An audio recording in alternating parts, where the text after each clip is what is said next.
ॐ सहना भवतु सहनौ भुनक्तु सह वीर्यं करवावहै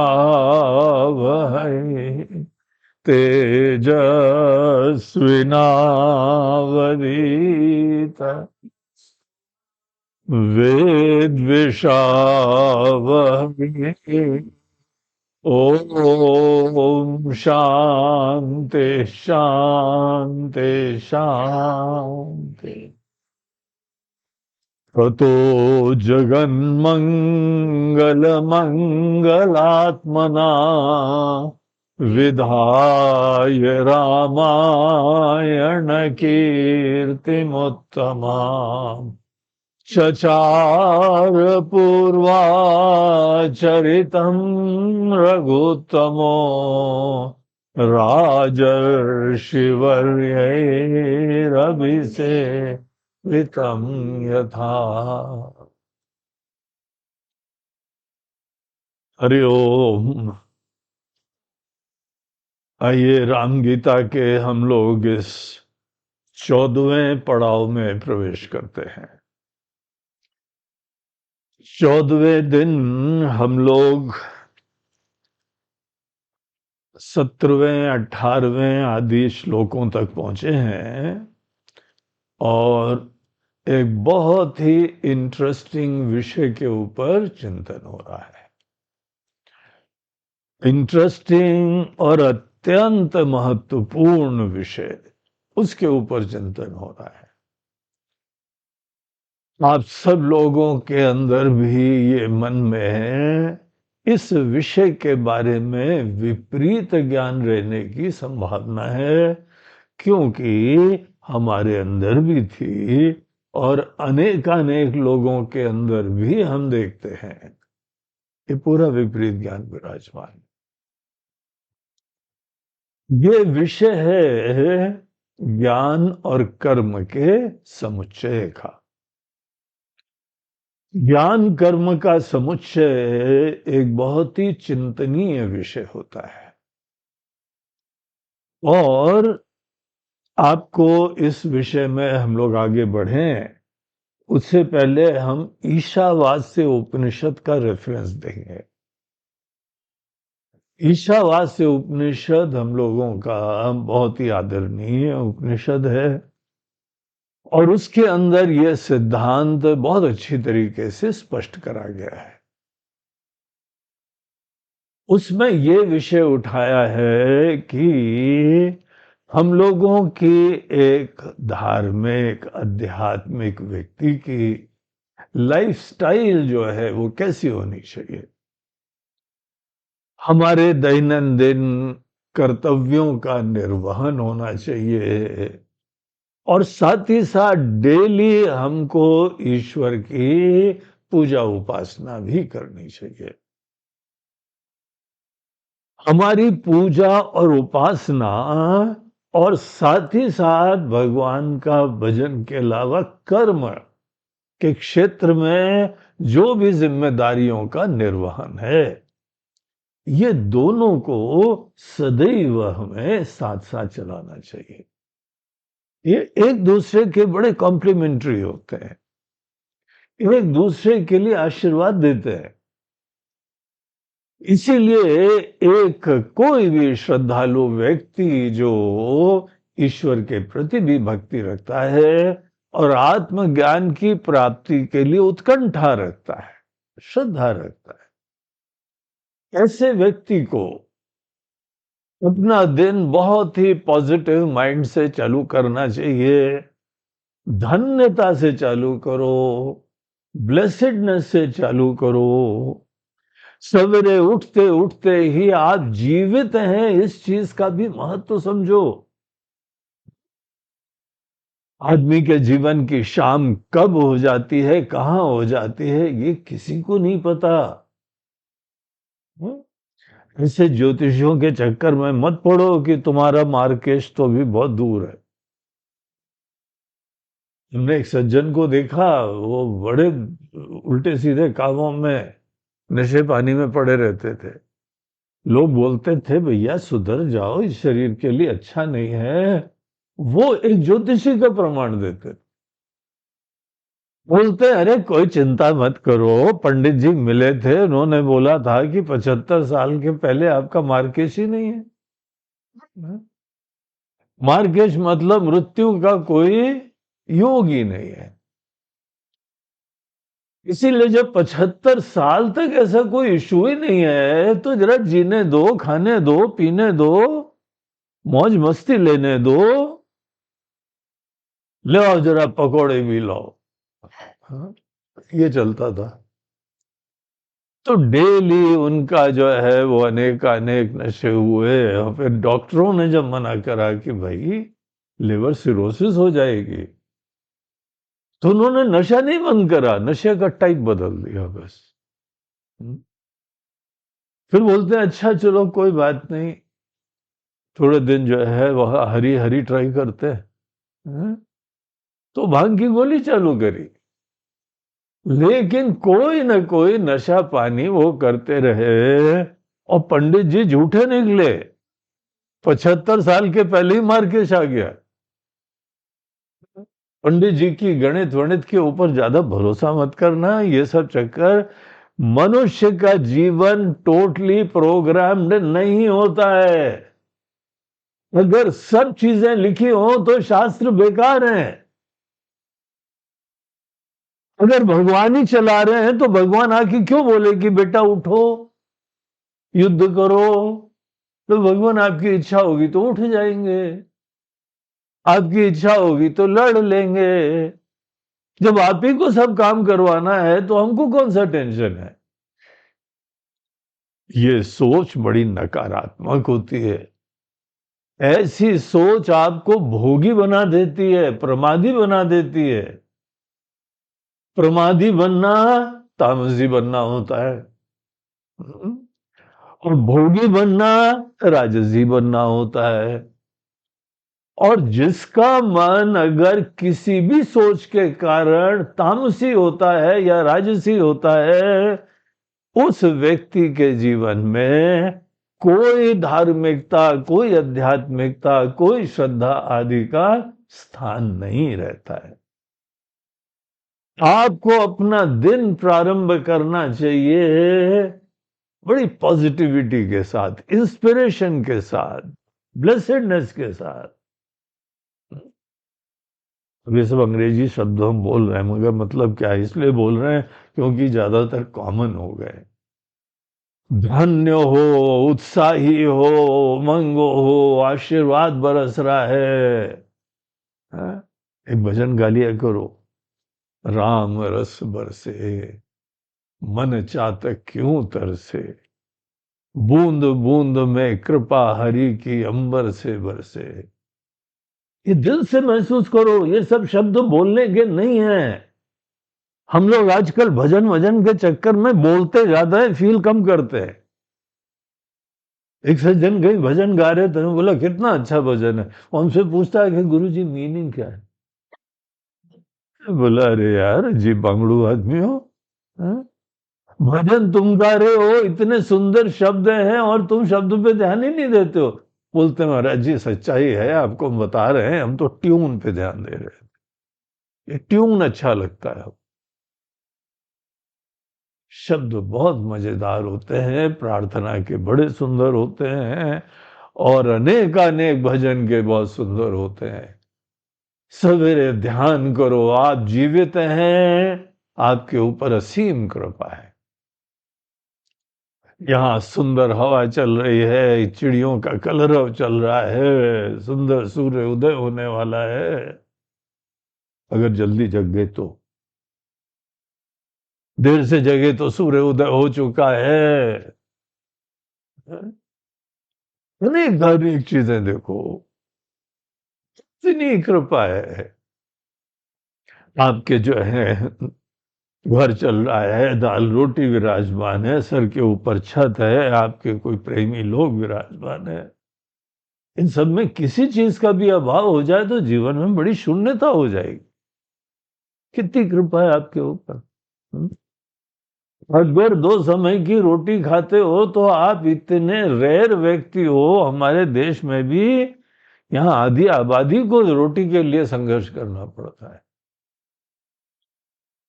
तो बहुत सारे कारण होते हैं बड़ी धन्यता के लिए। सबसे पहली जिम्मेदारी हमारी ये रहती है कि हमारा मन प्रसन्न हो, धन्य हो, ईश्वर की बरसती कृपा का स्मरण करें और यही मन में संकल्प हो कि भगवान जो भी जीवन में परिस्थितियां आए, दिन भर में जो भी आए, हम आपके सेवक बने रहें, आपके दूत बने रहें, आपकी संतान बने रहें और गरिमा महिमा से सर उठा के निस्वार्थ और प्रेम भाव से सबकी सेवा करते रहे। ये सात्विक विचार होते हैं। पहली चीज तो हमको अपने मन के अंदर ऐसी जो है वैचारिक और भावनात्मक पॉजिटिविटी, सकारात्मकता लानी चाहिए, संवेदना लानी चाहिए। संवेदना जो आदमी लाता नहीं है, जो देख ही नहीं पाता है कि भी है क्या, पता नहीं भूत भविष्य में रमता रहता है। सब भूत भविष्य को किनारे करना ही मन को धन्य करना होता है। धन्यता वर्तमान के आशीर्वाद से होती है। इसीलिए जब आप वर्तमान में आशीर्वाद देखोगे तो कौन सा आपको बचपन याद आएगा, कौन सा आपको आगे बुढ़ापा याद आएगा? है? जब तक आपको भूत भविष्य याद आते रहते हैं, वर्तमान में आप आशीर्वाद देखते नहीं हो। इसीलिए इस चीज की प्राथमिकता दो। लेटे लेटे चालू हो जाओ। ऐसे चिंतन के लिए जहां चेतना जगी, जहां अवेयरनेस आई, उसी समय से मन के अंदर ऐसा धन्यता और सकारात्मकता का विचार होते रहे। मन के अंदर बड़ी प्रफुल्लता हो, प्रसन्नता हो, इतनी कृपा बरस रही है जो बगैर मांगे आपको इतना कुछ दे रहा है। ऐसे भगवान की दुनिया में आपको क्या करना चाहिए? बस यथासंभव जो परिस्थिति दे, परिस्थिति का भी कोई आग्रह नहीं है, जो परिस्थिति दे कोई शिकवे शिकायतें नहीं। वही व्यक्ति शिकवे शिकायतें करता है जो भगवान के द्वारा प्रदत्त चीजों में आशीर्वाद नहीं देखता है, राग द्वेष से प्रेरित होता है। नहीं, भगवान वही दो। कौन से बड़े ज्ञानी हो यार तुम, बुद्धू आदमी, वही दो। हर चीज में आशीर्वाद होता है और जिसको तुम बहुत ही जो है द्वेष का विषय समझते हो, उसमें तुमको बलवान बनाने का और सामर्थ्य होता है। सीधे यही मन के अंदर लाओ कि जो भी भगवान आपको देना है आप दो। आप हमारे माता पिता हो, आप हमारे सर्वे सर्वा हो। आप जानते हो हमको क्या चाहिए, क्या मिलना चाहिए। इस भाव से जो चालू करता है उसका मन सात्विक हो जाता है। और उसके उपरांत कुछ बहुत ही अच्छी तरीके से नहा धो के एक कुछ कर्म करना चाहिए। उपासना करो और कर्म करो। उपासना भी एक मानस क्रिया होती है और जिसको हम लोग कर्म बोलते हैं, पूजा आदि, वो एक शारीरिक, मानसिक, इंद्रिय, प्राण, सब चीज का समन्वयात्मक कर्म होता है। तो एक बहुत उत्साह से छोटा सा कर्म करो। वैदिक समय में संध्या वंदन लोग कर लेते थे।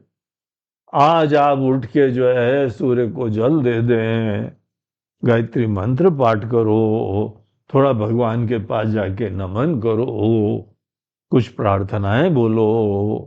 हाँ?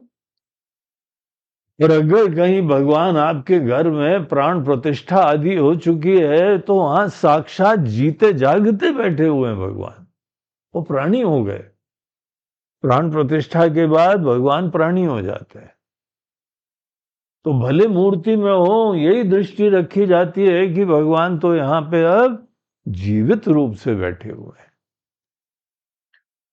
तो ये जो कर्म है, और इसी भावना से हम बाकी भी अपनी जिम्मेदारियों का निर्वहन करें।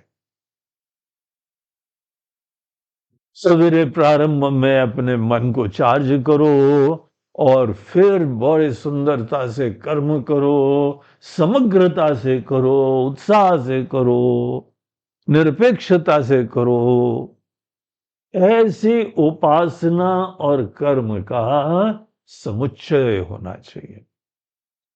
ये समुच्चय की चीजें हैं, मानसिक कर्म, शारीरिक कर्म, इन दोनों को जो है वह मिला के, दोनों का आशीर्वाद लेके हमारा मन भी सुंदर और शरीर भी स्वस्थ। शरीर की स्वस्थता का भी ध्यान देना। थोड़ा वॉक करके आओ, थोड़ा योगासन करके आओ, थोड़ा बहुत एक्सरसाइज करो। शरीर के अंदर जितना रक्त का संचार होता है उतना ज्यादा स्वस्थता होती है। ये गाड़ी जितनी चलती है ना, उतनी जीवंत और उत्साही हो जाती है। तो बहुत ज्यादा जो है वो केवल मन के अंदर ही मत रमते रहो। कमर कस के जो है चलो आगे, पसीना बहाओ। तो ये सब कर्म हमारे शारीरिक हो या मानसिक हो, इन सब का जो है समुच्चय होना चाहिए। ये जो ज्ञान है ये कर्म के लिए सहायक होता है, इंस्पायरिंग होता है, मोटिवेटिंग होता है। हम लोग जिस समय अगर वेदांत के अनेकानेक ग्रंथों में जब प्रवेश करते हैं ना, तो उसके अंदर अनुबंध चतुष्टय नाम की एक चीज आपने सुनी होगी। अनुबंध चतुष्टय में ये एक परंपरा होती थी कि कोई भी ग्रंथ पढ़ो ना, उसका विषय क्या है, उसका फायदा क्या है, प्रयोजन क्या है, अधिकारी कौन है, और एक चीज आती है संबंध क्या है।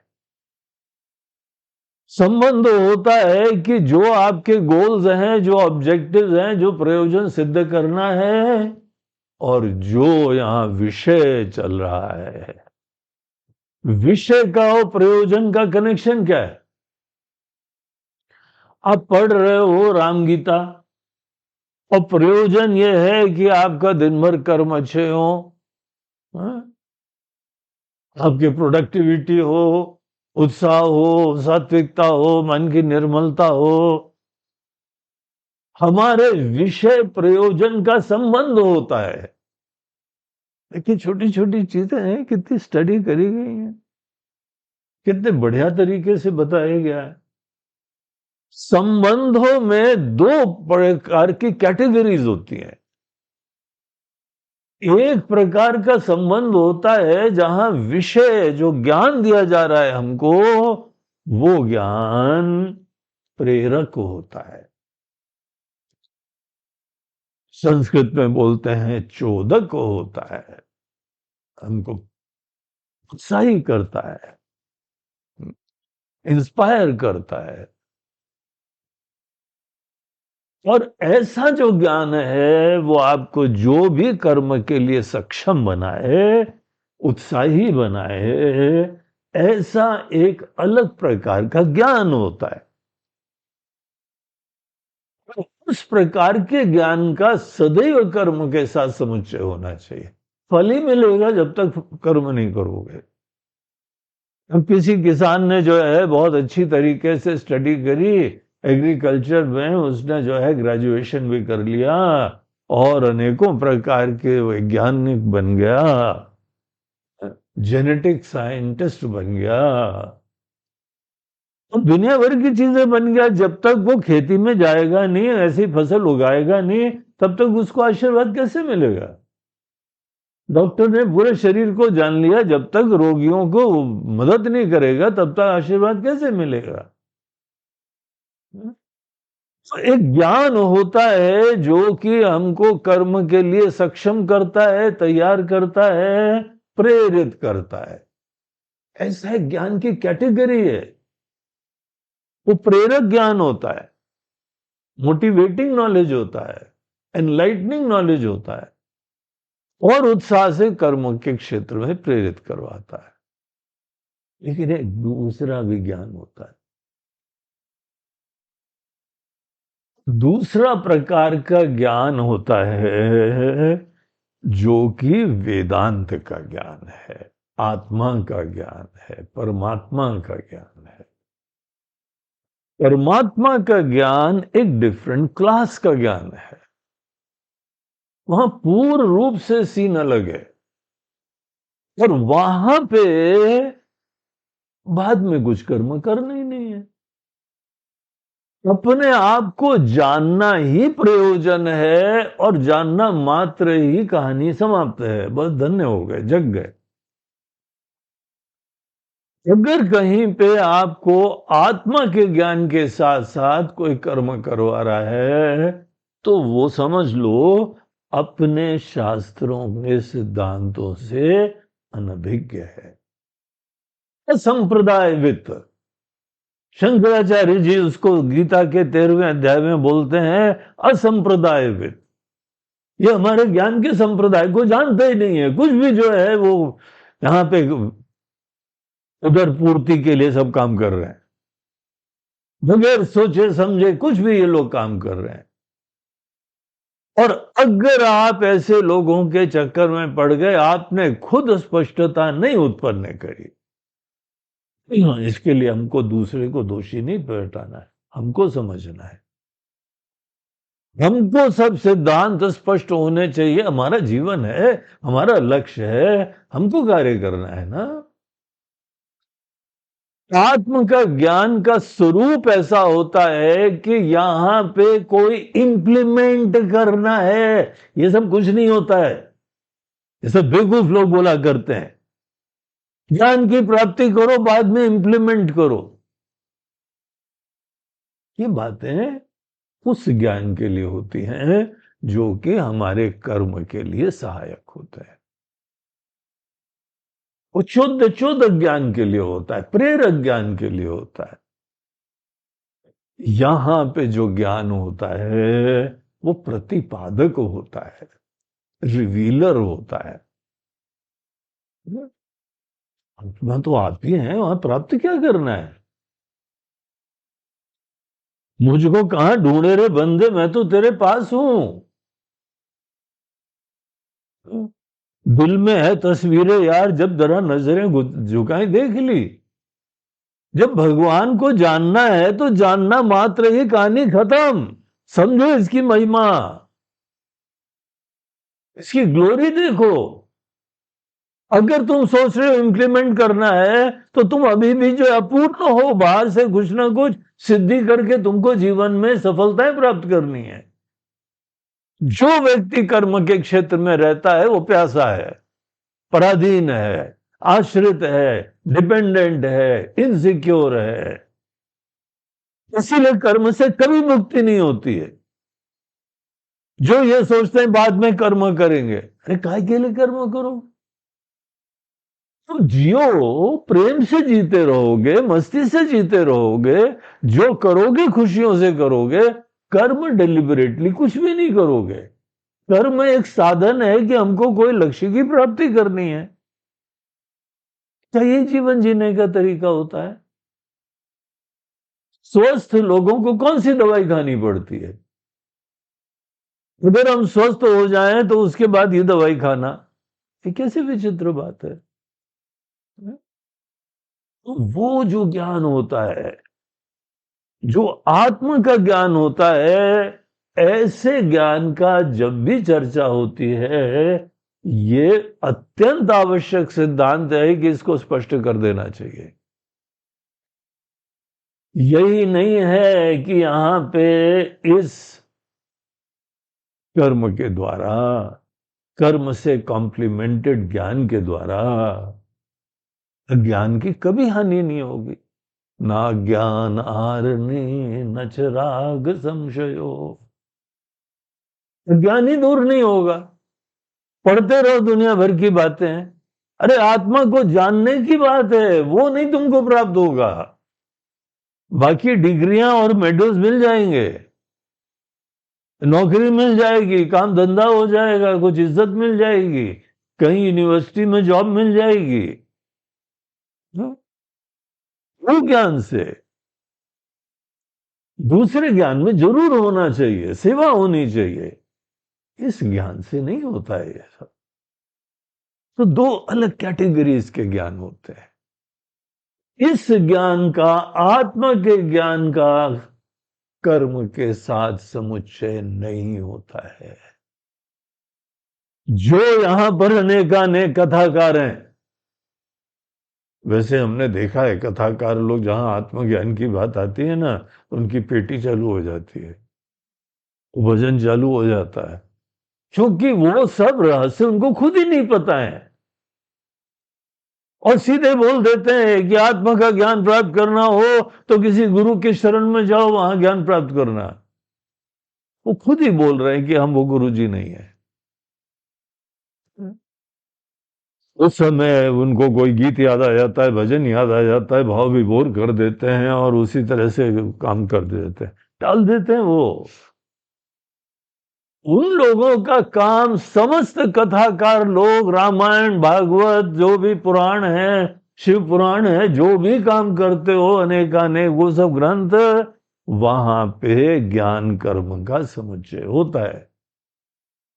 आपको ऐसी सुंदर सुंदर बातें बताई जाएंगी कि आप दिन भर प्रेरित रहो। लेकिन यहाँ पे हम लोग राम गीता की बात कर रहे हैं। यहाँ लक्ष्मण जी अज्ञान की निवृत्ति के लिए निवेदन कर रहे हैं, अपने आप को समझने के लिए प्रार्थना कर रहे हैं। तो देखिए एक अलग क्लास हो गया ज्ञान का। और आत्म के ज्ञान में क्योंकि कर्म का रोल नहीं होता है, इसीलिए ये परंपरा होती है कि सब कर्म से फ्री हो जाओ। सर्व कर्म संन्यासः कर्तव्यः। फ्री होके, फ्री माइंड से, अगर कुछ भी एजेंडा है तुमको, जी आत्मज्ञान के बाद फिर हम ये करेंगे, तुमको नहीं समझ में आ रहा है क्या मतलब है। आत्मा के ज्ञान का मतलब शायद तुमको केवल एक प्रेरित व्यक्ति ही समझ में आ रहा है, इंस्पायरिंग पर्सनालिटी समझ में आ रहा है। वो आत्मा का ज्ञान नहीं है। आत्मा का ज्ञान यह है कि ये दुनिया दिख रही है, यहां लोग दिख रहे हैं, आप सबकी आत्मा की तरह से खड़े हुए हैं, ये सब आपके अंदर है, पूरी दुनिया आपके अंदर है, पूरा ब्रह्मांड आपके अंदर है। इस प्रकार से देखने वाले को बोलते हैं कि ये ब्रह्मज्ञानी हो गया है।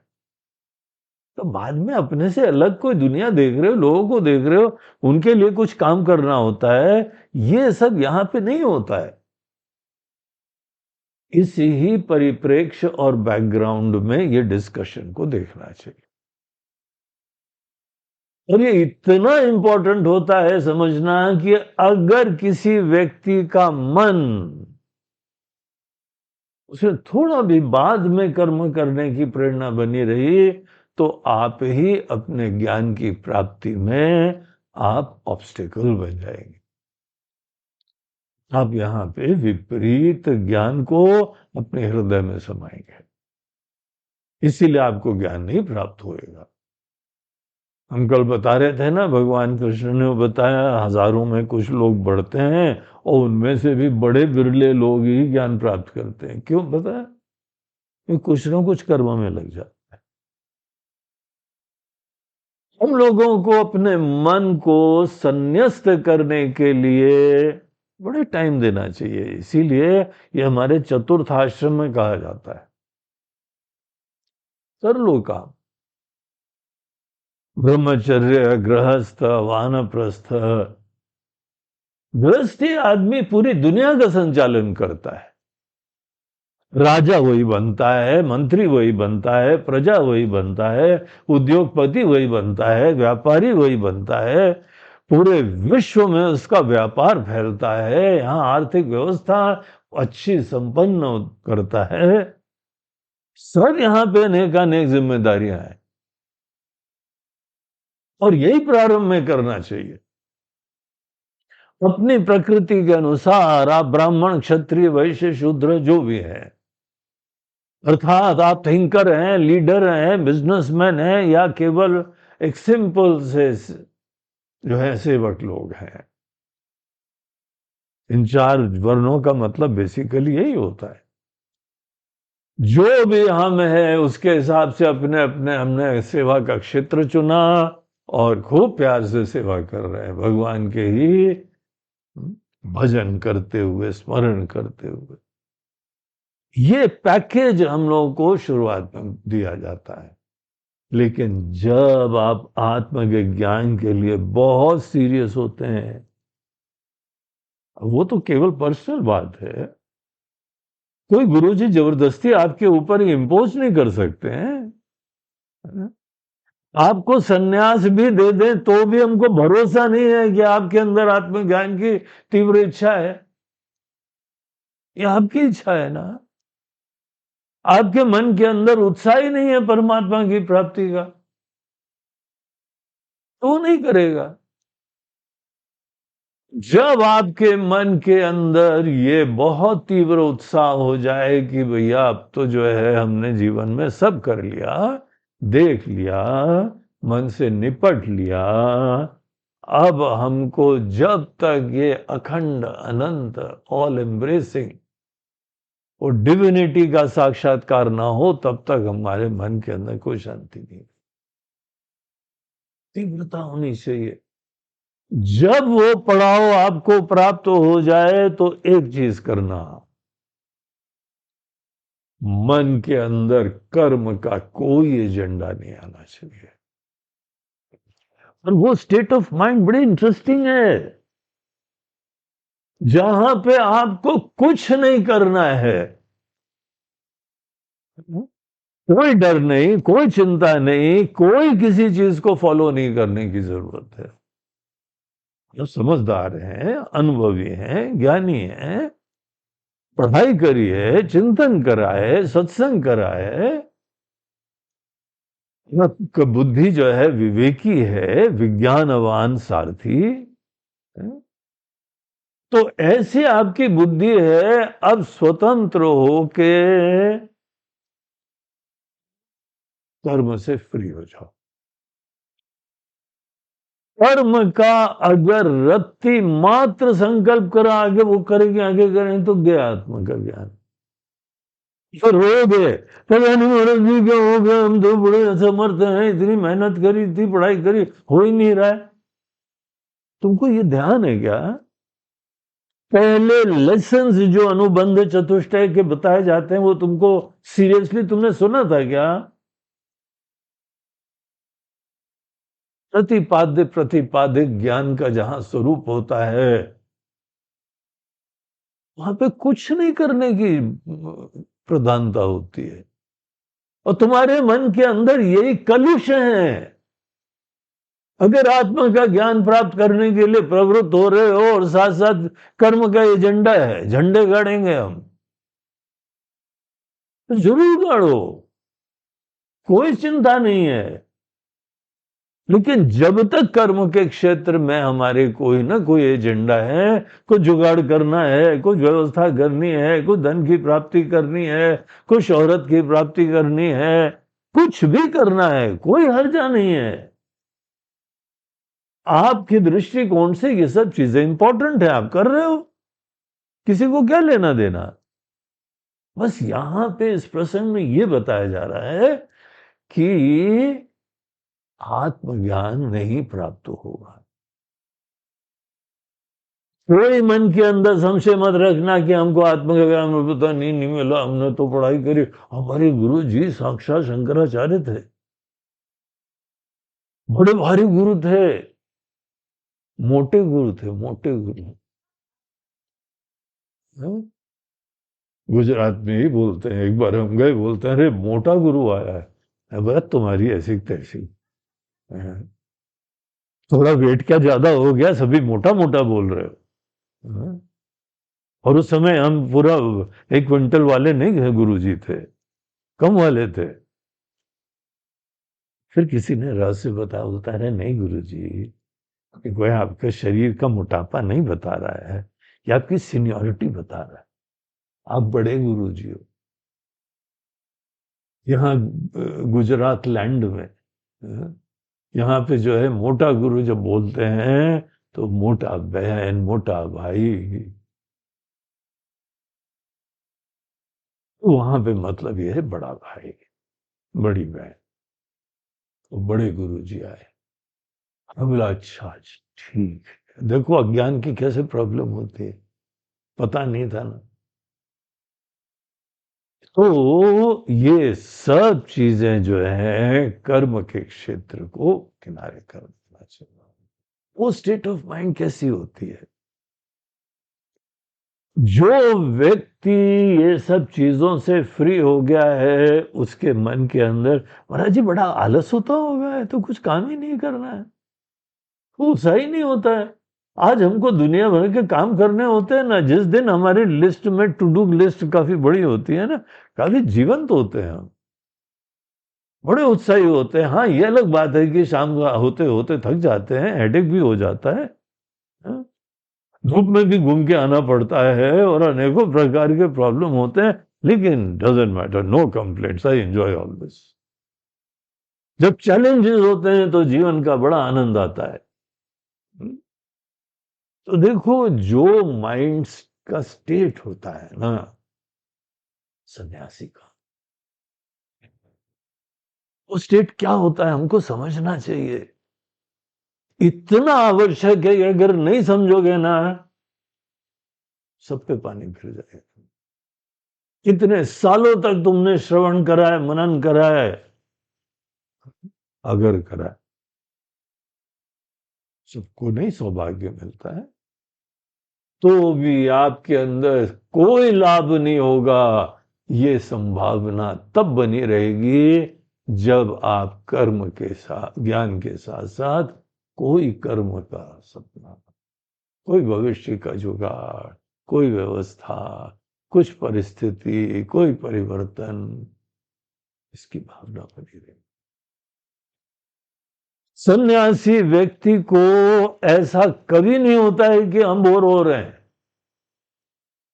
कर्म में चुनौतियां होती हैं, आपको पता है ज्ञान में कितनी चुनौती होती है?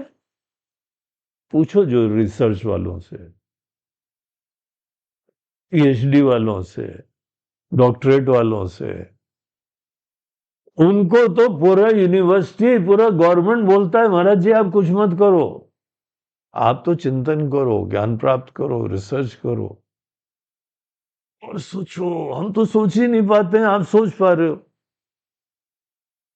आप दाल रोटी की चिंता हमारे ऊपर छोड़ना, कितना आपको तनख्वाह चाहिए उसे डबल देते हैं, आप तो चिंतन करो। अमेरिका तो दुनिया भर के अच्छे अच्छे ज्ञानी लोगों को अपने यहां जमा करता है, यार तुम तो ज्ञान प्राप्त करो। गाड़ी घोड़ा, नाम शोहरत, खाना पीना, कोई चिंता मत करो। ऐसे हम लोग इस अपने देश में ज्ञान का आदर करते हैं। वहां पे तो वो लोग करते हैं, लेकिन ये सिद्धांत अपने वेदांतों में स्पष्ट होता है।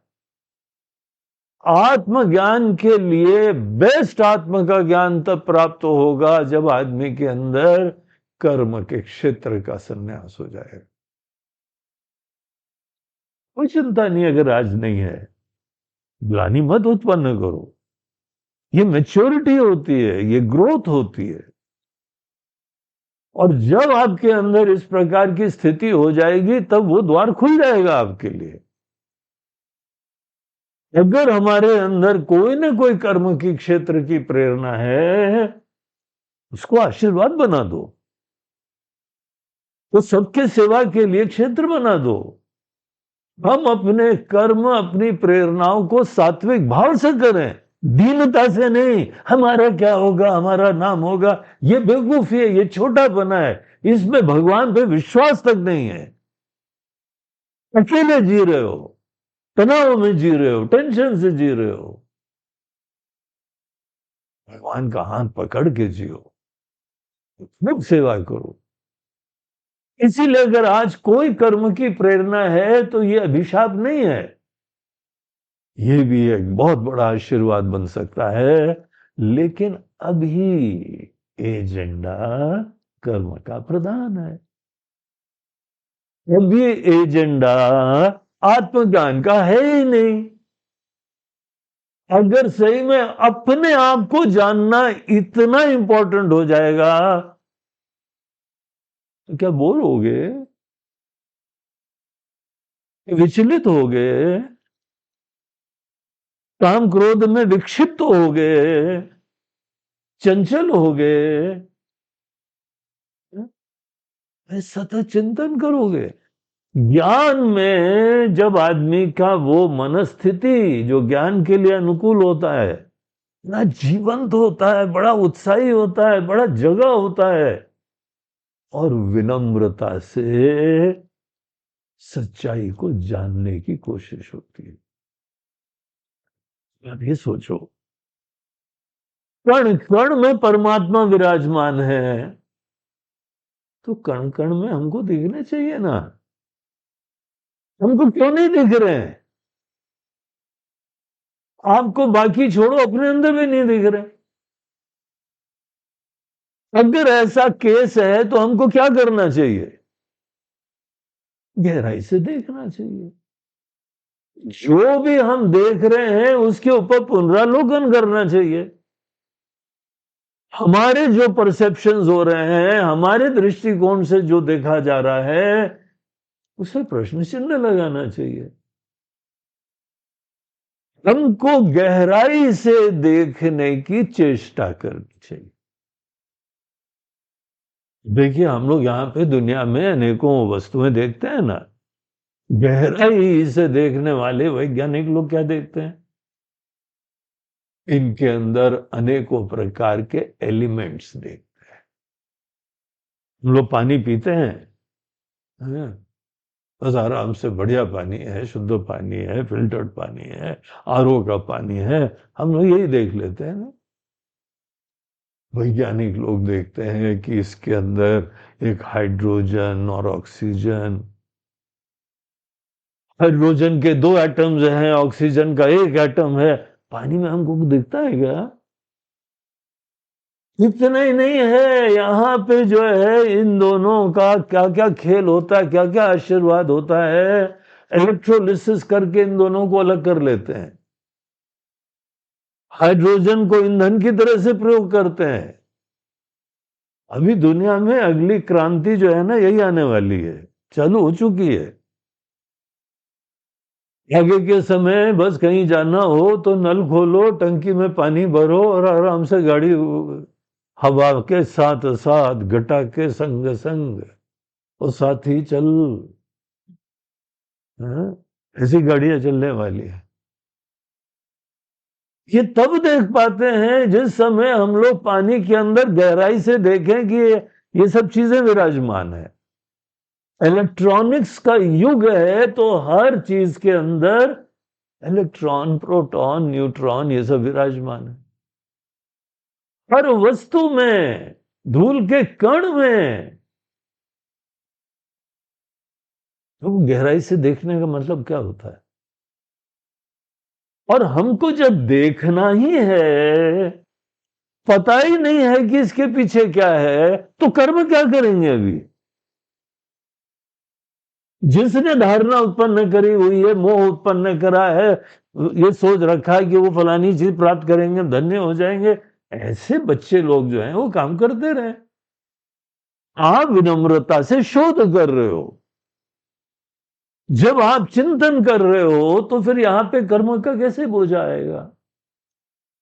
सन्यासी के मन के अंदर कोई कर्म का बोझा नहीं है। बहुत तीव्रता से, लेजर लाइक बुद्धि से हर चीज की गहराई में जानना चाहता है, प्रवेश कर रहा है।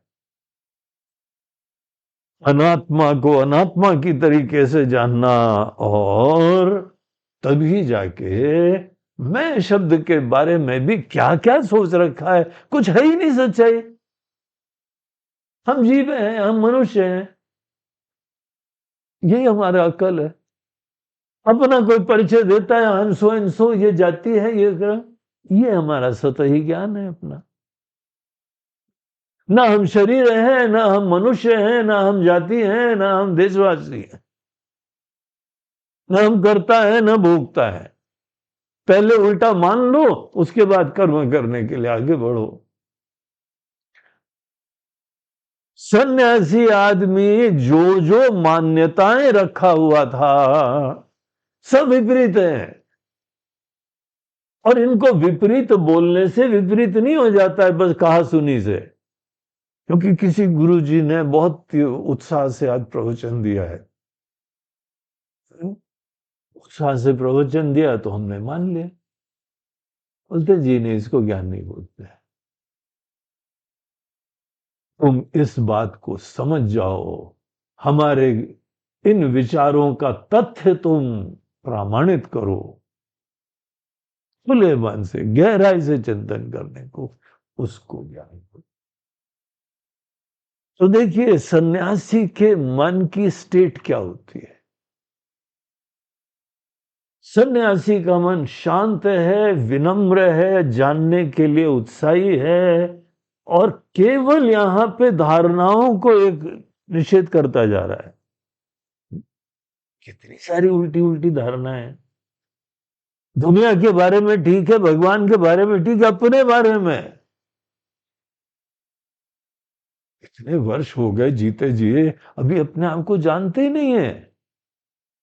ऐसी स्थिति बनी हुई है, शर्म की बात है,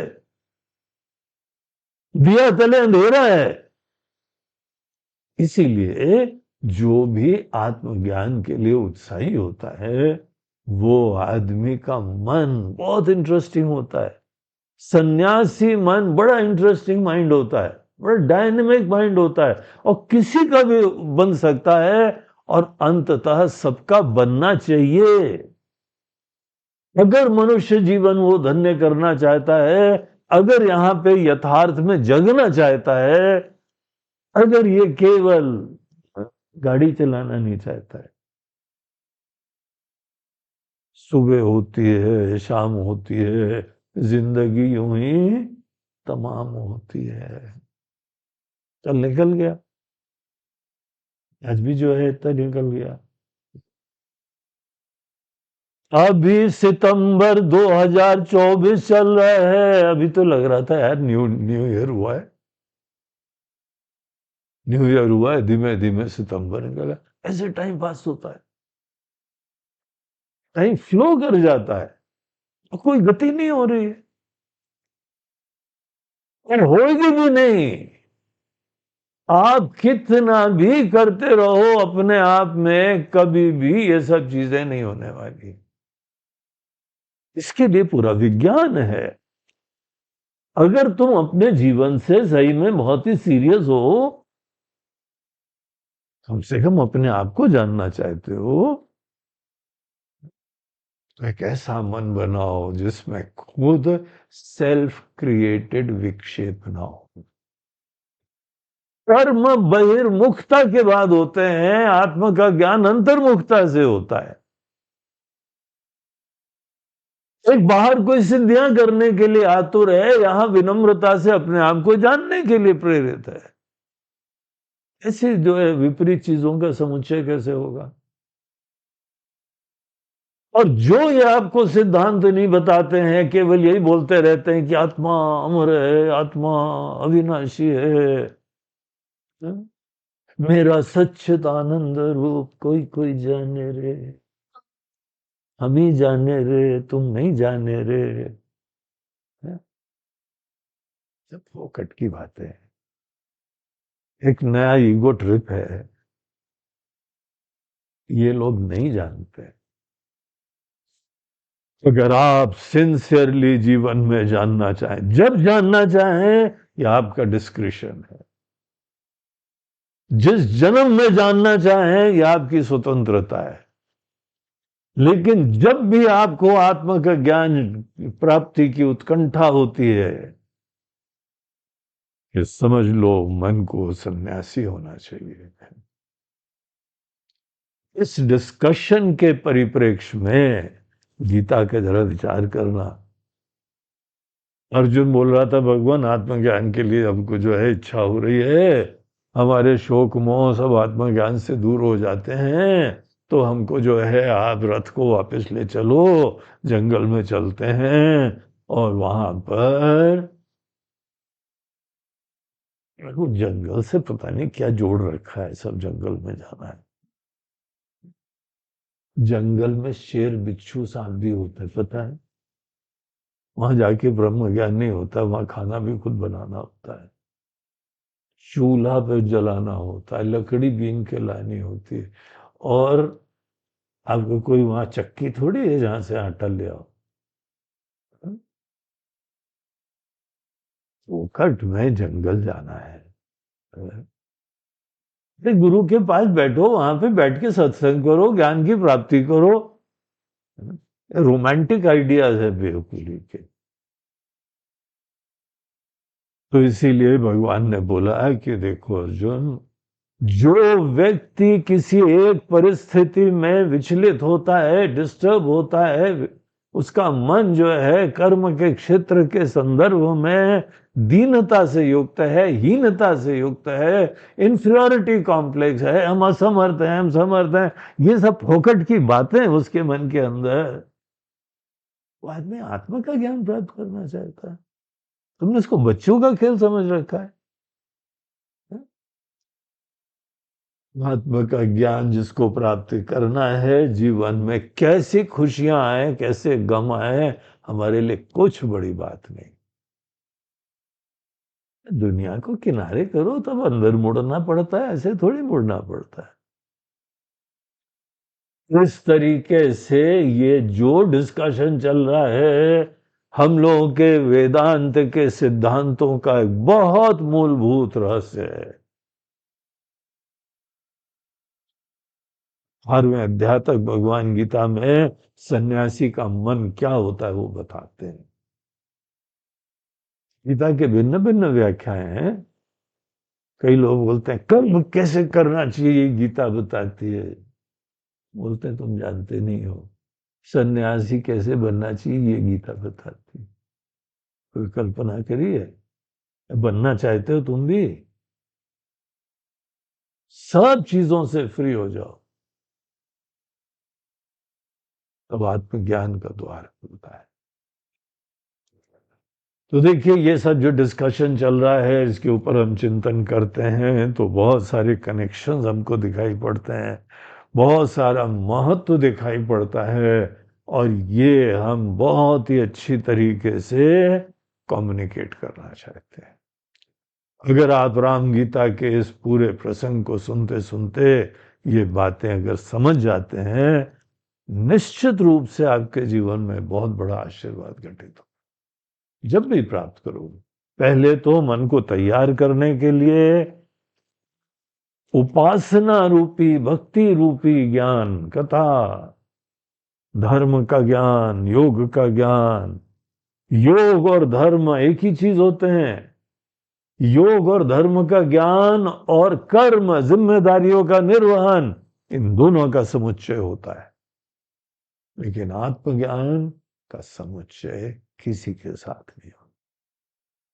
आपको कर्म पूर्ण रूप से जो है एक अपने मन से, अंतःकरण से, एक कोने में भी नहीं हो, ये भी नहीं हो पर जी ज्ञान के समय कर्म का विचार नहीं करेंगे, चलेगा क्या? जब क्लास हो जाएगा ना तो उसके बाद हम चिंतन कर लेंगे, प्रॉमिस। पक्की बात कहते हैं, हम क्लास में चुपचाप बैठे रहेंगे, भले अंदर कितनी घुटन हो रही हो। हाँ? क्लास के समय कर्म का विचार नहीं करेंगे हम। और आप क्लास से छोड़ो हमको, सब कर्म करेंगे।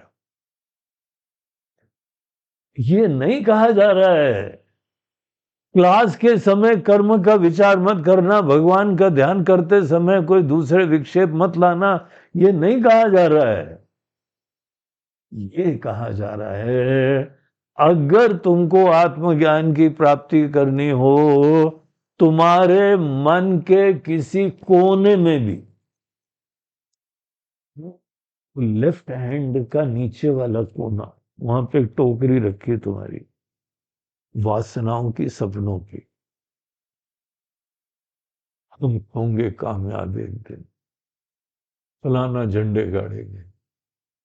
अगर तुम्हारे अंतःकरण में किसी भी कोने में कोई भी कर्म की महत्वाकांक्षा बनी रही, अरे जी बुढ़ापा कट जाए शांति से, बगैर बीमारी के। बुढ़ापा बड़ी डेंजरस चीज है, और जी शरीर में जर्जर हो जाता है, बीमारियां लगाती है।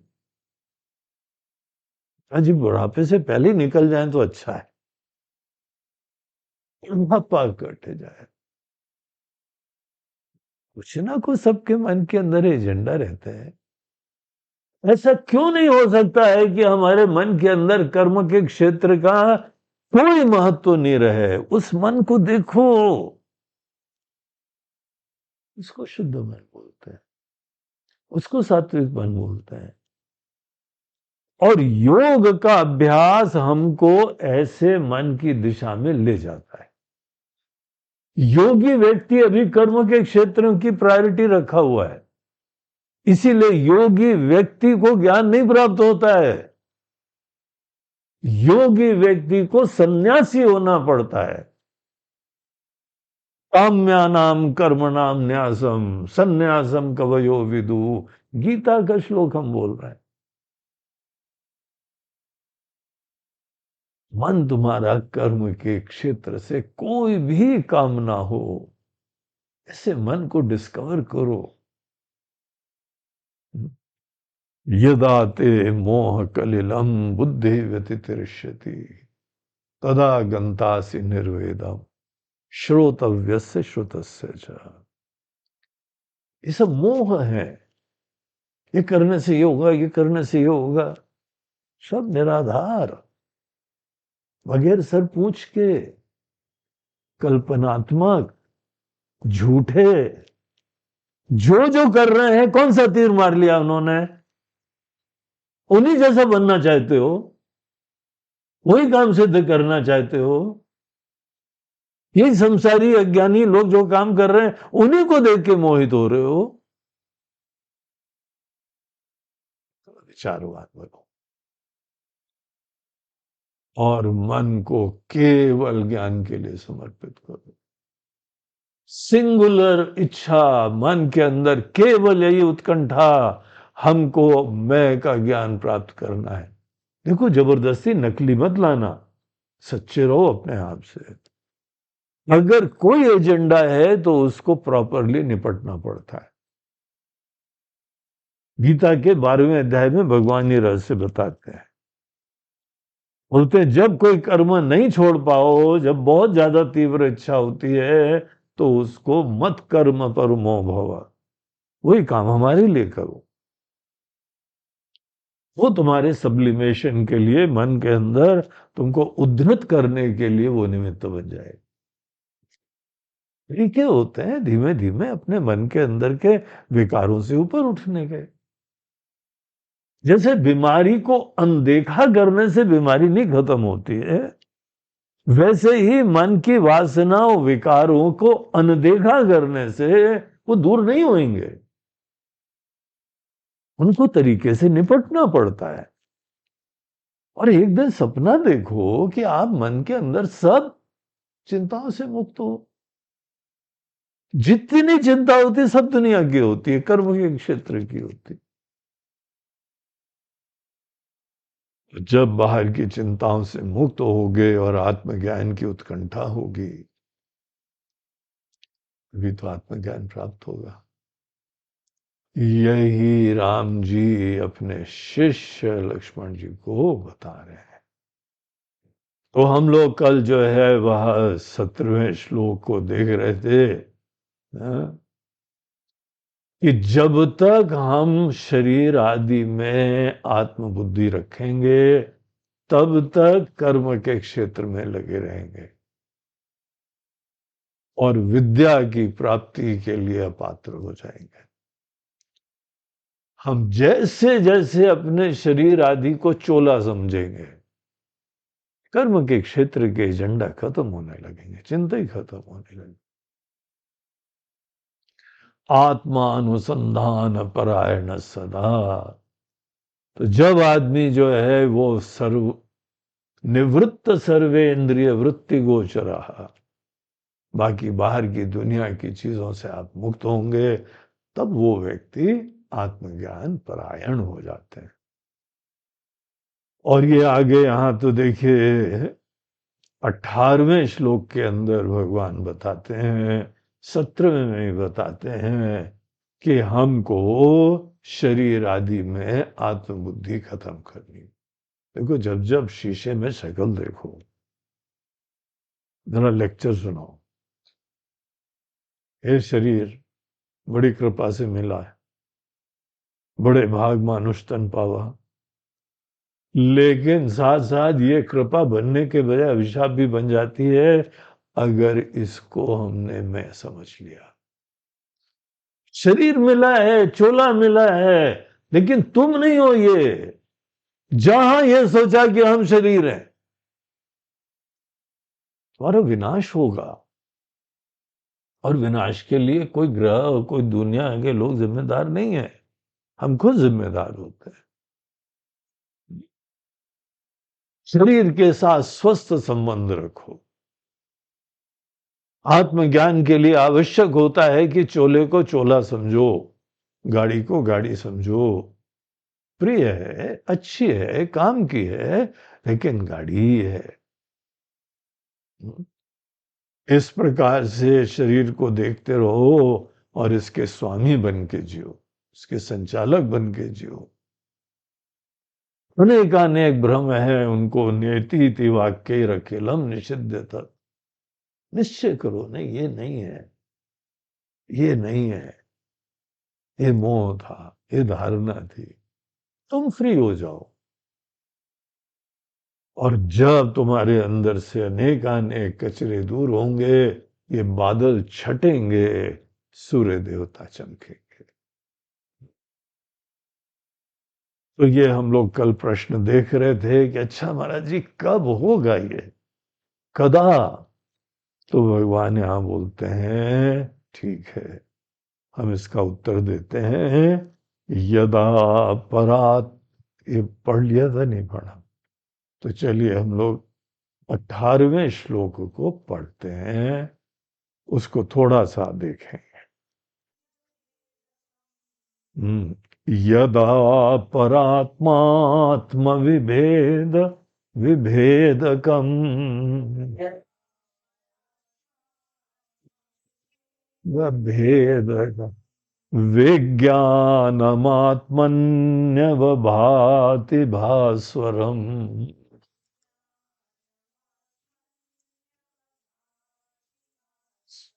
तदैव माया प्रविलीयतेञ्जसा।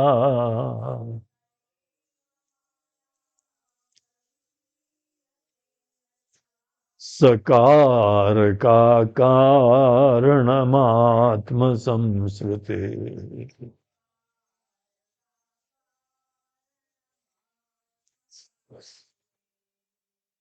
हम लोग जब थोड़ा बहुत श्रवण करते हैं, पढ़ाई करते हैं, तो कई बार लगता है आज तो आत्मज्ञान प्राप्त हो गया, आज तो चेतना को ही मैं समझ लिया, आज तो साक्षी को ही मैं समझ लिया, जो सबको प्रकाशित करती रहती है वो चेतना, वही हम हैं, आज तो महाराज जी ज्ञान हो गया।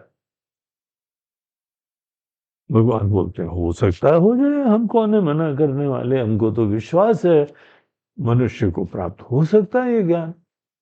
तो शायद वो विरले व्यक्ति हो जिसको हो गया है, लेकिन इसके बारे में तुमको ठोक पीट के निश्चय करना चाहिए। भ्रम किसी चीज के बारे में भी हो सकता है, प्रमाण क्या है उसका उत्तर यहां देते हैं भगवान। बोलते हैं जब इंफॉर्मेशन की प्राप्ति करिए कि एक आत्मा है, एक चेतना है, वो शाश्वत है, वो कालातीत है, और वही हमारी वास्तविक परिचय है, बोलते हैं ये इंफॉर्मेशन इज नॉट नॉलेज।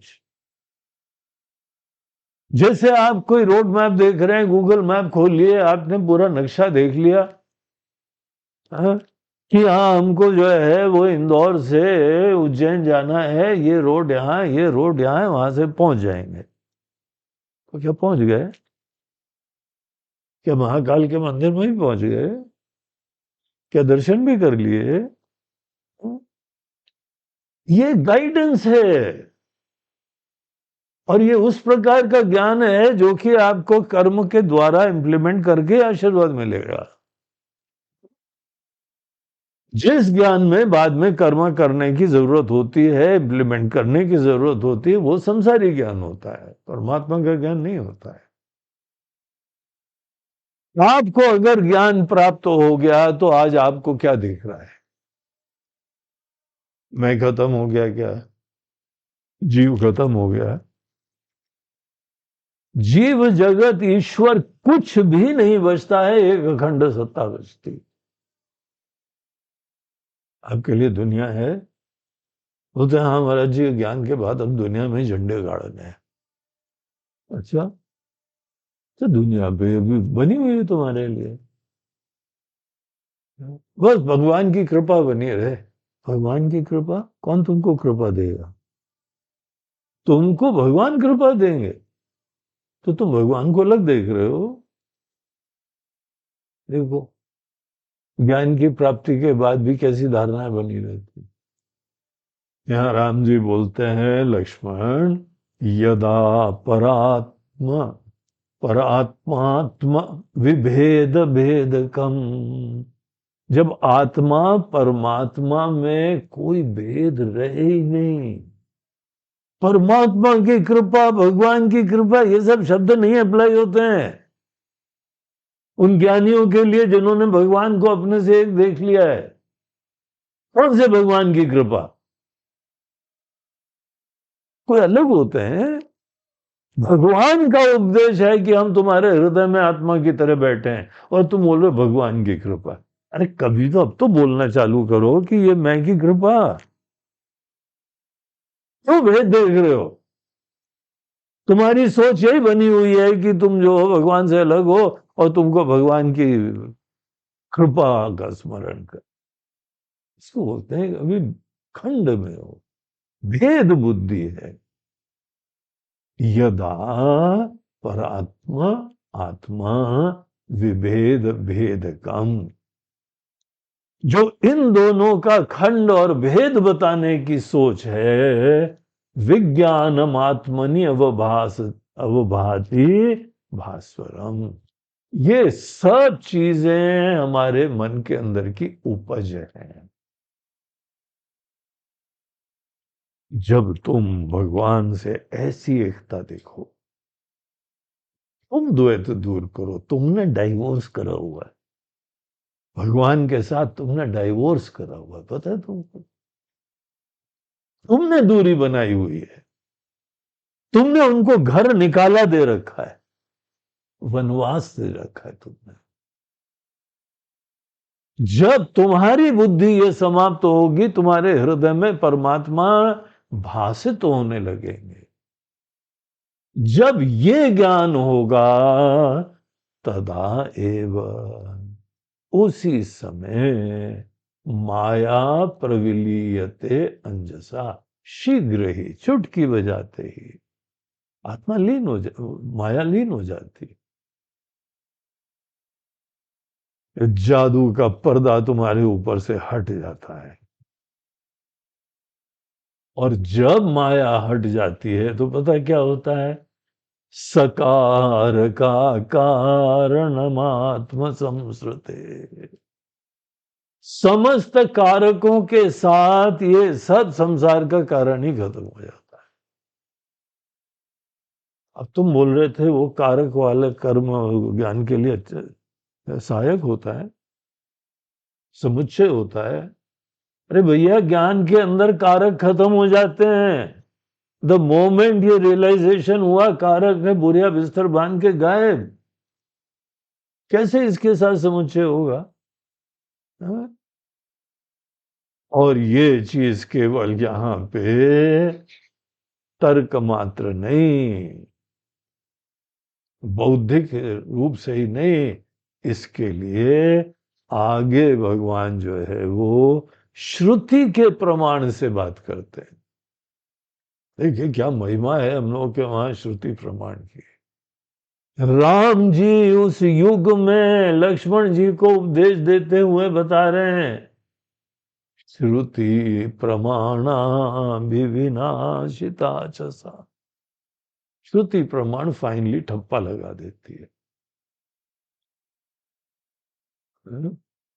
तो ये श्लोक आगे आएंगे।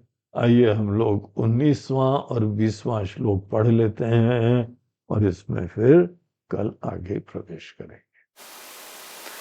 श्रुति प्रमाणा विविनाशिता च सा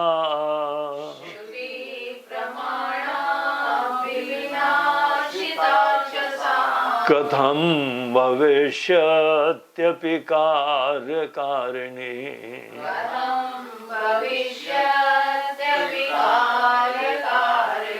विज्ञानमात्रादमलाद्वितीयतः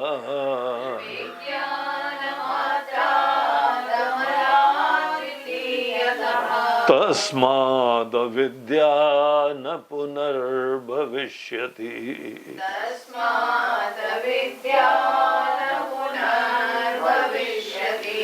यदि स्म नष्टा न पुनः प्रसूयते।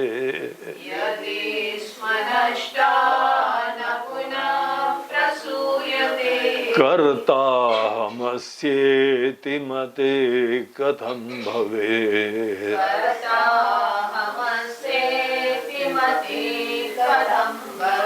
तस्मात् स्वतन्त्रा न किमाप्यपेक्षते।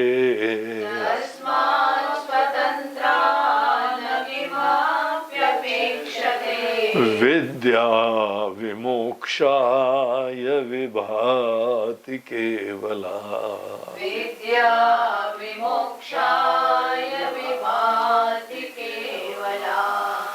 देखिए, हम लोग के ज्ञान की यात्रा शुरुआत में अच्छे विचारों से प्रारंभ होती है, अच्छी युक्तियों से पुष्ट होती है, लेकिन फाइनल प्रमाण श्रुति का होता है। ये हम लोग की परंपरा का एक बहुत महत्वपूर्ण निश्चय होता है। वही भगवान बोलते हैं, तुमने खोज इस दिशा में आत्मा के ज्ञान के स्वरूप के बारे में विचार करा, लेकिन फाइनली सब चीजें बाधित होते हैं और निश्चय श्रुति प्रमाण से होता है। अब इसका क्या आशय है, इसका क्या महत्व है, प्रमाण क्या होता है, ये सब चीजें हम लोग कल विचार करें। ओम पूर्णमदः पूर्णमिदं पूर्णात् पूर्णमुदच्यते पूर्णस्य पूर्णमादाय पूर्णमेवावशिष्यते। ओम शांति शांति। हरि ओम श्री गुरुभ्यो नमः। हरि ओम नमः पार्वती पतये। हर हर